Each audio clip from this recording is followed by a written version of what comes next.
चलो देखो फ्रिक्शन। तो फ्रिक्शनल फोर्स क्या होता है? आपने अब तक एक कांटेक्ट फोर्स पढ़ लिया है, नॉर्मल रिएक्शन फोर्स। ठीक है, आपने एक नॉर्मल रिएक्शन फोर्स पढ़ लिया है। वो कैसे लगता था, जैसे बहुत हमने शुरू में किया था नॉर्मल रिएक्शन फोर्स का एग्जांपल, एक ब्लॉक ऐसे रखा हुआ है। ठीक है, तो इस कांटेक्ट सरफेस के परपेंडिकुलर डायरेक्शन में एक फोर्स लगता है। ठीक है, तो एक और कांटेक्ट फोर्स लग सकता है दो सरफेसेस के बीच में। ठीक है, उस कांटेक्ट फोर्स को हम क्या बोलते हैं? फ्रिक्शन बोलते हैं। तो वो हमेशा क्या लगेगा बेटा? अलोंग द सरफेस लगेगा, सबसे पहली बात फ्रिक्शन। ठीक है ना, वो परपेंडिकुलर टू द सरफेस नहीं लगता है, वो दो कांटेक्ट सरफेसेस के अलोंग लगता है। मतलब नॉर्मल रिएक्शन के हमेशा परपेंडिकुलर डायरेक्शन में लगेगा, अगर लगेगा। ठीक है, हमेशा आपका जो नॉर्मल फोर्स की जो डायरेक्शन होगी दो सरफेसेस के बीच में, उसके परपेंडिकुलर लगेगा। पहली बात फ्रिक्शन की, फ्रिक्शन एक कांटेक्ट फोर्स है और कैसे लगता है? कांटेक्ट सरफेस के अलोंग लगता है। दूसरी बात फ्रिक्शन की, friction always opposes the relative motion between the contact surfaces. तो ये बात गलत है कि फ्रिक्शन अपोजेस मोशन, ये स्टेटमेंट गलत है। ठीक है, सही क्या है? Friction always opposes relative motion between the two contact surfaces. Friction हमेशा दो कांटेक्ट सरफेसेस की रिलेटिव मोशन को अपोज करता है। ठीक है, फॉर एग्जाम्पल जैसे आपने एक बुक रखी नीचे, ठीक है, बड़ी बुक रखी है आपने, इसके ऊपर एक छोटी बुक और रख दी। अब आप इसको खींच रहे हो अपनी तरफ, F4 से आप खींच रहे हो उसको। ठीक है, तो आपकी ये बुक भी उसके साथ ही चल रही रहता है। दो बुक रखोगे, इसको खींचोगे, ये बुक भी चल रही है। तो आप बताओ इस बुक की मोशन के लिए कौन जिम्मेदार?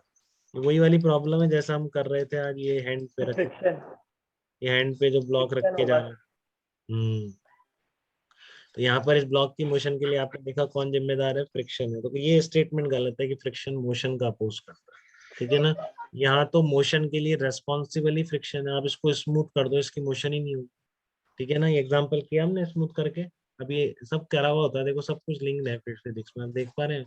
आज यही कर रहा हूँ मैं। तो ये आपका यहाँ पे रखा हुआ है ब्लॉक, हमने क्वेश्चन किया था एनएलएम का सबसे लास्ट प्रॉब्लम, इसको फोर्स से खींच रहे हैं, तो बताओ कितनी देर में यस सेपरेट होता है? सर। सुडो फोर्स का लास्ट एग्जाम्पल हो सकता है आपका, सुडो फोर्स में लिया था। ठीक है, तो यहाँ पर ही गिर गया था ना, क्योंकि फ्रिक्शन था ही नहीं, तो ये मूव ही नहीं कर पाया। बट यहाँ पर क्या इनके बीच फ्रिक्शन है, तो ये वाली बुक भी इसके साथ ही चल रही है। तो यहाँ पर फोर्स लगा, कौन फोर्स लगा रहा है? फ्रिक्शन ही लगा। ठीक है, तो फ्रिक्शन हमेशा रिलेटिव मोशन का अपोज करता है बेटा। जैसे कि इस केस में देख लो, ये आपका ये जो ब्लॉक था, ये आगे जा रहा था, तो यहाँ पर फ्रिक्शन चाहेगा कि ये दोनों साथ में लग चले। तो इसलिए क्या करा फ्रिक्शन ने? ऊपर वाले ब्लॉक को भी इसके साथ ही चलाना शुरू कर दिया। ठीक है, तो फ्रिक्शन हमेशा रिलेटिव मोशन का अपोज करता है कांटेक्ट सरफेसेस के बीच में। कभी भी फ्रिक्शन मोशन का अपोज करता है, ये चीज गलत है, क्योंकि बहुत जगह motion just because of friction आ रही है, जैसा कि यहाँ मैंने आपको बताया। ठीक है, फ्रिक्शन नहीं होता तो जैसे यहाँ पर ये ब्लॉक वहीं गिर गया था, ये ब्लॉक चल ही नहीं पाता। फ्रिक्शन की वजह से ही ऊपर वाली बुक नीचे वाली बुक पे साथ चल रही है। वो फ्रिक्शन नहीं चाहता कभी भी कि दो कांटेक्ट सरफेसेस अलग हो, वो हमेशा कांटेक्ट मेंटेन रख के चलना चाहता। ठीक है, तो अब मान लो ये ब्लॉक यहाँ पर रेस्ट पे रखा हुआ है चुपचाप, तो यहाँ पर कोई फोर्स ही नहीं लगा रहे हैं आप इस पे, हॉरिजॉन्टल सरफेस पे रखा हुआ है, तो फ्रिक्शन कुछ लगेगा क्या? फ्रिक्शन लगेगा नहीं, क्योंकि किसी भी मोशन की कोई टेंडेंसी नहीं है, तो उसका काम ही नहीं है ना, उसका काम होता है दोनों को एक साथ रखना। तो यहाँ पर जब नीचे वाली फ्लोर भी रेस्ट पर है, तो बस ये भी रेस्ट पर ही रहेगी, फ्रिक्शन को लगने की जरूरत ही नहीं। ठीक है, तो जब कोई कांटेक्ट सरफेसेस के बीच में रिलेटिव मोशन नहीं है, कुछ टेंडेंसी ऑफ रिलेटिव मोशन नहीं है, रिलेटिव मोशन का चांस नहीं है, ठीक है, चुपचाप रखा हुआ जैसे बॉक्स है, तो यहाँ पर कोई भी फ्रिक्शनल फोर्स नहीं लगता है। ठीक है, तो दो कांटेक्ट सरफेसेस हैं, कांटेक्ट है, तो उसका मतलब ये नहीं कि वहाँ फ्रिक्शन लगना शुरू। ठीक है, बट अगर इसी ब्लॉक को आप F4 से अगर खींचना शुरू कर रहे हैं, मान लो आपने खींचना शुरू किया, और अब कोई रिलेटिव बॉक्स बहुत भारी था, आपने कम फोर्स लगाया है अभी, तो बॉक्स आपका आगे मूव ही नहीं कर रहा है। ठीक है ना, there is no relative motion between this contact surface and block, but force F apply कर रहे हैं, तो क्या अभी भी फ्रिक्शन जीरो रहेगा क्या इसके बीच? बताइए, अभी भी इस ब्लॉक और सरफेस के बीच में फ्रिक्शन जीरो होगा क्या? हार्दिक गहलोत आप बताइए मुझे एक बार, आप इस बॉक्स को कैपिटल F4 से खींच रहे हैं, तो क्या अभी भी इस ब्लॉक और सरफेस के बीच फ्रिक्शनल फोर्स की वैल्यू जीरो होगी क्या? ब्लॉक चल नहीं रहा है, अभी ब्लॉक चल नहीं रहा है, ये बात इंपॉर्टेंट है। ये क्लियर है ना, बहुत भारी बॉक्स यस रखा है। Sir, zero. अभी भी 0 होगा। हाँ अभी यहाँ पर तो 0 था क्योंकि कोई फोर्स नहीं था, यहाँ पे डेफिनेटली 0 था। अब आप कह रहे हो देखो चल नहीं रहा, मैं ये कह रहा हूँ तो ये बॉक्स रखा है, जैसे घर में ही मम्मी आपसे काम नहीं करवाती कि मेरी बॉक्स इधर रख दे उधर रख दे, तो वैसे आपने एक भारी बॉक्स को आप फोर्स लगा के खींच रहे हैं और वो ब्लॉक चल ही नहीं रहा है, ठीक है ना, आपने कम फोर्स लगा रखा है ये मान लीजिए, ठीक है। तो क्या है, इन सरफेस पर कोई फ्रिक्शन नहीं है क्या? तो इस सरफेस पर बिल्कुल फ्रिक्शन होगा ना बेटा, नहीं तो ये रुका कैसे रहता है, ये यस देखो सर। क्लियर है बेटा। आप कह रहे हो कि इस पर एक्सलरेशन है नहीं इसका, तो फिर इस फोर्स को बैलेंस कौन कर रहा है? चल नहीं रहा है ब्लॉक। नॉर्मल फोर्स तो नहीं कर सकता, वो तो ऊपर लग रहा है, परपेंडिकुलर लग रहा है। mg नहीं कर सकता, वो भी परपेंडिकुलर लग रहा है, और चल नहीं रहा है, तो नेट फोर्स 0 होना चाहिए। हार्दिक क्लियरिटी आपको बेटा अब इस बात पे बताइए, यस है ना। तो आपका यहाँ पर जो फोर्स बैलेंस करने वाला कौन है, यहाँ पर फोर्स बैलेंस करने वाला इस दोनों बॉक्स और सरफेस के बीच फ्रिक्शनल फोर्स जो लग रहा है वही इसको बैलेंस कर रहा है, ठीक है। तो इसलिए हम बोलेंगे कि अब यहाँ पर फ्रिक्शनल फोर्स लग रहा है और वो बैलेंस कर रहा है, तो किसके बराबर है, जितना आपने एक्सटर्नल फोर्स लगाया, ठीक है ना। और रियलाइज करिए इस बात को, मान लो आपने उस बॉक्स पे थोड़ा फोर्स और बढ़ा दिया, मम्मी ने एक डांट लगाई, बोले क्या कर रहा है खींच इसको, तो आपको आया कि नहीं मेरे में बहुत ताकत है, मैं थोड़ा फोर्स और बढ़ा देता, और अब भी ब्लॉक नहीं चल रहा, ठीक है ना। पहले आपने लगाया था 10 न्यूटन, ब्लॉक नहीं चला था, अब आपको गुस्सा आया कि देखो मैं अभी खिसका के बताता हूँ, ठीक है। तो आपका फोर्स कितना हो गया, 20 न्यूटन लगाया, तब भी बॉक्स नहीं चल रहा है, तो इसका मतलब ये है कि यहाँ पर जैसे वो 10 न्यूटन था, जब आपने 10 न्यूटन लगाया, तो यहाँ पर ये मतलब नहीं है क्या कि वो भी 20 न्यूटन पहुंच गया? बताइए हार्दिक आप, यहाँ पर ये यस मतलब सर। नहीं है, तभी तो नहीं चल रहा है, 20 न्यूटन पे भी नहीं चल रहा है, तो इसका मतलब फ्रिक्शन क्या है, ये फ्रिक्शन बढ़ता जा रहा है, देख रहे हैं आप? ठीक है ना, ये फ्रिक्शन अपने आप बढ़ता जा रहा है। और अगर इस इक्वेशन को मानते हुए उसका प्लॉट अगर मैं ड्रॉ करूँ, ठीक है, तो आप प्लॉट भी ड्रॉ कर सकते हैं कि अगर फ्रिक्शन फोर्स को मैं वाई एक्सेस पर ले लूँ, एक्सटर्नल फोर्स को मैं एक्स एक्सेस पे ले लूँ, तो क्या आप प्लॉट के थ्रू ये समझ सकते हैं क्या कि एफ और एफ के बीच जो फोर्स आने वाला है इस तरीके का स्ट्रेट लाइन है, क्यों बताओ, बोलिए। क्योंकि हमेशा एफ के बराबर है ना, तो ये एंगल कितना होगा, डेफिनेटली 45 डिग्री, तभी तो ऐसे जा रहा है, आप बढ़ाते जा रहे हो वो भी बढ़ता जा रहा है, ठीक है। बट लेकिन फाइनली इंसान ही जीतता है बेटा, इन चीजों में कोई इतनी ताकत नहीं है इंसान को हरा पाए, तो फिर आपने बहुत ही पूरी ताकत लगा दी है, ठीक है। तो फिर एक पर्टिकुलर लिमिट जरूर आएगी, वो 30 40 50 कभी भी आ सकती है कि जब वो आपका ब्लॉक मूव कर जाए, ठीक है। तो इसका मतलब जो रोकने वाला फ्रिक्शन था वो हमेशा जिंदगी भर ऐसा नहीं है एफ इक्वल्स टू एफ को फॉलो कर रहा है, ठीक है। जो इस ब्लॉक को रोकने वाला फ्रिक्शनल फोर्स था वो ऐसा नहीं है कि जिंदगी भर इसी रिलेशन को फॉलो कर रहा है, उसकी एक मैक्सिमम लिमिट है उसकी, ठीक है ना। उसकी क्या है, एक मैक्सिमम लिमिट है, वहां लिमिट तक वो पहुंच जाता है, ठीक है ना। उसके बाद वो हार जाता है बेटा फ्रिक्शन में, ठीक है। बट फ्रिक्शन बहुत ही डेडिकेटेड इंसान का नाम है, या डेडिकेटेड फोर्स का नाम है, वो हारने के बाद भी अपनी एफर्ट पूरी डालता रहेगा, ठीक है। बट जो हारने की स्टेज होती है ना फ्रिक्शन की, ठीक है ना, अच्छा समझो, देखो जब तक ये रिलेटिव मोशन स्टार्ट नहीं होगी ना, जब तक दो कांटेक्ट सरफेसेस की रिलेटिव मोशन स्टार्ट नहीं हुई है, तब तक लगने वाला फ्रिक्शनल फोर्स क्या होगा, हमेशा स्टैटिक फ्रिक्शनल फोर्स कहलाता है। कैसा फ्रिक्शनल फोर्स कहलाता है वो? स्टैटिक फ्रिक्शनल फोर्स कहलाता है। जब तक दो कांटेक्ट सरफेसेस में रिलेटिव मोशन स्टार्ट नहीं होती है, तब तक उन दोनों सरफेसेस के बीच लगने वाला फ्रिक्शनल फोर्स क्या कहलाता है? स्टैटिक फ्रिक्शनल फोर्स कहलाता है, ठीक है। तो यहाँ तक जब तक ये F इक्वल टू एफ को फॉलो कर रहा है, स्टैटिक फ्रिक्शन है। अब एक स्टैटिक फ्रिक्शन एक मैक्सिमम वैल्यू तक पहुंचता है, ठीक है ना। स्टैटिक फ्रिक्शन क्या होता है, एक मैक्सिमम वैल्यू तक पहुंच जाता है, जिसको हम क्या कहते हैं, लिमिटिंग फ्रिक्शन कहते हैं। तो लिमिटिंग फ्रिक्शन क्या होता है, maximum value of static friction, ठीक है। Maximum value of static friction आपका लिमिटिंग फ्रिक्शन कहलाता है। तो एक्सपेरिमेंटली लोगों ने निकाला है कि इस लिमिटिंग फ्रिक्शन की वैल्यू होती है mu s into capital N, where mu s क्या है, आपका स्टैटिक फ्रिक्शनल कोफिशिएंट है इन दोनों सरफेसेस के बीच, ठीक है, स्टैटिक फ्रिक्शनल कोफिशिएंट है। और कैपिटल एन क्या है, capital N normal reaction force है बिटवीन दीज कॉन्टेक्ट सरफेसेस, ठीक है। कैपिटल एन क्या है, आपका नॉर्मल रिएक्शन फोर्स है बिटवीन दीज कॉन्टेक्ट सरफेसेस। यहाँ तक कोई कंफ्यूजन किसी कि लिमिटिंग फ्रिक्शन क्या होता है? लिमिटिंग फ्रिक्शन होता है mu s into N. Mu s is the static friction coefficient कहलाएगा, एन क्या कहलाएगा, normal reaction force between contact surfaces होगा, ठीक है, तो इससे ज्यादा वो नहीं लग सकता, फिर वो हारता ही हारता है। ठीक है, अगर आपने एक्सटर्नल फोर्स, तो अगर आपका F greater than F L है, ठीक है ना, और अभी भी आप फोर्स लगाते जा रहे हैं कांस्टेंट, जैसे 50 पे मान लो मूव कर दिया, 50 न्यूटन वो फोर्स से जहाँ मूव कर गया, तो ये म्यू एस इंटू एन की वैल्यू 50 हो जाती, ठीक है ना। आप इसके बाद भी फोर्स लगाते जा रहे हैं, 60 कर दो, 70 कर दो, अब आप कुछ भी करते रहो, जब एक बार रिलेटिव मोशन स्टार्ट हो गई तो फ्रिक्शन की वैल्यू थोड़ी सी इस लिमिटिंग फ्रिक्शन से कम हो जाती है बेटा, और फिर आप फोर्स कितना भी बढ़ाते रहो, उसके बाद वो चेंज नहीं होता है। तो ये जो पार्ट है कि जब तक आपकी रिलेटिव मोशन स्टार्ट नहीं हुई है तब तक लगने वाला फ्रिक्शन क्या कहलाता है, स्टैटिक फ्रिक्शन कहलाता है।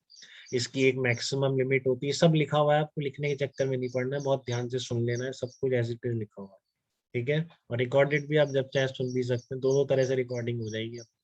एक पहले की इंटरफेस पर है जिसमें मैंने सारे नोट्स लिखे हैं, ठीक है, और ये मैं अब एक्सप्लेन कर रहा हूँ, ये वाली भी आपको मिल जाएगी। तो आपका लिमिटिंग फ्रिक्शन क्या हो जाएगा, आपका mu s into normal reaction force आपका आ गया, ठीक है।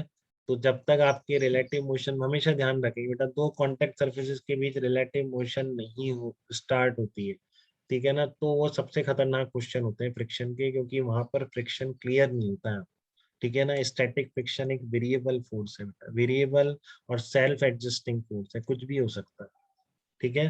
बट जहाँ पे रिलेटिव मोशन है ना कॉन्टेक्ट सरफेसेस के बीच में, वहां पे फ्रिक्शन के सवाल में बच्चे गलती नहीं करते हैं जो ध्यान से पढ़ते हैं। वो बात हमेशा है, ठीक है, क्योंकि रिलेटिव मोशन का मतलब क्या है, फ्रिक्शन की वैल्यू फिक्स हो गई है, और वो फ्रिक्शन क्या कहलाता है, काइनेटिक फ्रिक्शन कहलाता है, ठीक है। वो फ्रिक्शन क्या कहलाता है आपको, काइनेटिक फ्रिक्शन कहलाता है। जब तक रिलेटिव मोशन नहीं है, फ्रिक्शन कौन सा है, स्टैटिक फ्रिक्शन। स्टैटिक फ्रिक्शन की एक लिमिट होती है, हमेशा static friction mu s N होता है, ये स्टेटमेंट बहुत गलत है, ठीक है। स्टैटिक फ्रिक्शन की maximum value mu s into N होती है, यहाँ पे म्यू एस क्या कहलाता है, कोफिशिएंट ऑफ स्टैटिक फ्रिक्शन, ठीक है। बट अगर आपका एक्सटर्नल फोर्स इस लिमिटिंग फ्रिक्शन से ज्यादा है तो सरफेसेस के बीच में रिलेटिव मोशन होगी, और अब जब रिलेटिव मोशन स्टार्ट हो गई एक बार तो फ्रिक्शन हो जाएगा काइनेटिक फ्रिक्शन, ये थोड़ा सा लिमिटिंग फ्रिक्शन से कम होता है, ठीक है ना। देख रहे हैं ऊपर है थोड़ा सा, उससे थोड़ी सी वैल्यू कम है, बहुत कम डिफरेंस है बट है, तो इसको बोलते हैं एफ के बोलते हैं, काइनेटिक फ्रिक्शन, ठीक है। काइनेटिक फ्रिक्शन का मैग्नीट्यूड कितना होता है, कौन बताएगा, काइनेटिक फ्रिक्शन का मैग्नीट्यूड कितना हो, magnitude of kinetic frictional force कितना हो, बताइए। Magnitude of kinetic friction force कितना होगा, kinetic friction coefficient into normal reaction force, ये आपका मैग्नीट्यूड ऑफ काइनेटिक फ्रिक्शन क्या, ठीक है। मैग्नीट्यूड ऑफ काइनेटिक फ्रिक्शन क्या होगा, म्यू के into normal reaction force, mu के आपका है kinetic friction coefficient, mu S है आपका स्टैटिक फ्रिक्शन कोफिशिएंट, क्लियर रखेंगे ये, ठीक है। Mu s is always greater than mu के। अब इसके रीजंस कहीं बताते हैं, वो कहीं भी आपसे कोई नहीं पूछेगा, ठीक है। ये आपका पहले बहुत देर हो गई है तो ये जो बॉन्डिंग है वो स्ट्रांग हो गई है कॉन्टेक्ट सरफेसेस के साथ, जब मोशन होती जा रही है तो वो बॉन्डिंग को उतना स्ट्रांग होने का टाइम, ठीक है। तो एक तरह से इसलिए आप बोलते हैं कि mu s is always greater than mu के। जब भी रिलेटिव मोशन हो रही है तो फ्रिक्शन क्या लगेगा, काइनेटिक, जब रिलेटिव मोशन नहीं है फ्रिक्शन स्टैटिक। बट ध्यान रखिए बेटा 99% चांस है कि आपको म्यू एस और म्यू के अलग अलग नहीं देता, बट कभी दे देगा तो फिर ध्यान से यूज करना, नहीं तो आंसर गलत होगा, ठीक है।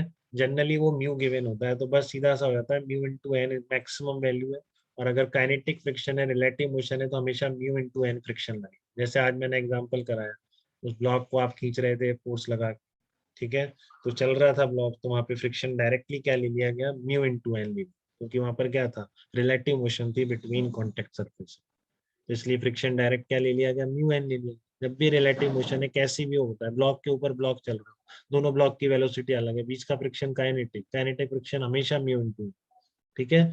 जब रिलेटिव मोशन नहीं है ना तब फ्रिक्शन का क्वेश्चन टफ होगा, ध्यान रखना आप हमेशा, क्योंकि वो स्टैटिक फ्रिक्शन है, उसकी वैल्यू आपको नहीं पता है, वो निकालनी पड़ती है। बट जब ये कंफर्म है कि दोनों के बीच रिलेटिव मोशन है तो फिर कोई दिक्कत ही नहीं, फिर तो सबसे आसान क्वेश्चन है फ्रिक्शन, क्योंकि फ्रिक्शन फिक्स है, म्यू इनटू एन ही लगेगा और कुछ लग ही नहीं सकता। तो ये सारी बातें क्लियर हो गई क्या आपको, स्टैटिक फ्रिक्शन और काइनेटिक फ्रिक्शन कोफिशिएंट के बारे में, बताइए। जैसे यही सब कर रखा है, देखो मैंने एफ बना रखा है 45 डिग्री पर, फिर ये वैल्यू बढ़ती गई, स्टैटिक फ्रिक्शन है, ठीक है। तो maximum value of static frictional force is called limiting friction, ठीक है। Maximum value of static frictional force is called limiting friction. क्या होती है? Mu s into N. Mu s is the static friction coefficient, capital N is the normal reaction force between the contact surfaces. अगर external force limiting को cross कर जाता है then relative motion between contact surfaces start. जैसे मैंने बताया आपको कि आपको गुस्सा आया, बढ़ाते बढ़ाते एक टाइम पर वो ब्लॉक डिस्प्लेस हो ही जाएगा। ठीक है। तो जब तक मैक्सिमम फ्रिक्शन रोक सकता है, जब तक आपका एक्सटर्नल फोर्स लिमिटिंग फ्रिक्शन से कम है, तो बॉक्स नहीं चल रहा था। जैसे ही एक्सीड करेगा ब्लॉक चलने लगेगा, फिर तो आप उसको घसीटते हुए ले जाएंगे। ठीक है। क्योंकि value of frictional force suddenly decreases and becomes constant, और ये कांस्टेंट वैल्यू कहलाती है काइनेटिक फ्रिक्शन। ठीक है। तो hence whenever there is relative motion between the contact surfaces, frictional force acting between contact surfaces is called kinetic friction. Value of kinetic frictional force is given by mu k into n. ठीक है। Here mu k is called coefficient of kinetic friction. ठीक है। Here mu k is called coefficient of kinetic friction. हाँ बिल्कुल, ये कौन पूछ रहा है? हाँ हार्दिक सही कह रहे हैं, आपको बिल्कुल डाउट तो नहीं हार्दिक कोई? तो यहाँ तक बात समझ में आ गई बेटा आपको? दोनों फ्रिक्शन की कहानी, दो ही केसेस है, या तो रिलेटिव मोशन है दो कॉन्टेक्ट सरफेसेस की या नहीं है। जैसे ये दो ब्लॉक है मान लो, ठीक है ना, दो ब्लॉक इस तरीके से जा रहे हैं, मान इस तरह का, एक की वेलोसिटी आपको दे रखी है 2 मीटर पर सेकेंड और एक की दे रखी है 3 मीटर पर सेकेंड, और आपसे पूछा है यहाँ का म्यू दे दिया, और पूछा है कि बताओ फ्रिक्शन कितना लगे। तो कोई दिक्कत है क्या आपको बताने? इधर ये 2 मीटर पर सेकेंड से जा रहा है, मतलब डेफिनेटली रिलेटिव मोशन है इनके बीच। यहाँ पे बस नॉर्मल रिएक्शन निकाल लो, इसका मास अगर m, तो इस सरफेस पे नॉर्मल रिएक्शन कितनी आ गई? n is equal to. ठीक है। तो यहाँ पर फ्रिक्शनल फोर्स कितना हो जाएगा? म्यू इनटू, खत्म। क्योंकि रिलेटिव मोशन देखते ही क्वेश्चन खत्म है बेटा फ्रिक्शन। अगर ये समझ में आ गया कि सरफेसेज रेस्ट पर नहीं है, क्योंकि जब रेस्ट पर है तब बहुत कॉम्प्लिकेशन है, तब बहुत सारा भी हम कोशिश करेंगे उसकी, दो टू ब्लॉक प्रॉब्लम और ये सब करना। ठीक है ना। जब तक ये क्लियर नहीं है कि रिलेटिव मोशन है नहीं, तब तक फ्रिक्शन के क्वेश्चन में कुछ है। और जहां ये बात क्लियर हो गई कि रिलेटिव मोशन है या दे रखी, जैसे एक ब्लॉक इधर जा रहा है 2 से, एक ब्लॉक इधर 3 जा रहा है, तो क्या दिक्कत है? एकदम क्लियर है कितना फ्रिक्शन, म्यू इनटू, क्योंकि रिलेटिव मोशन।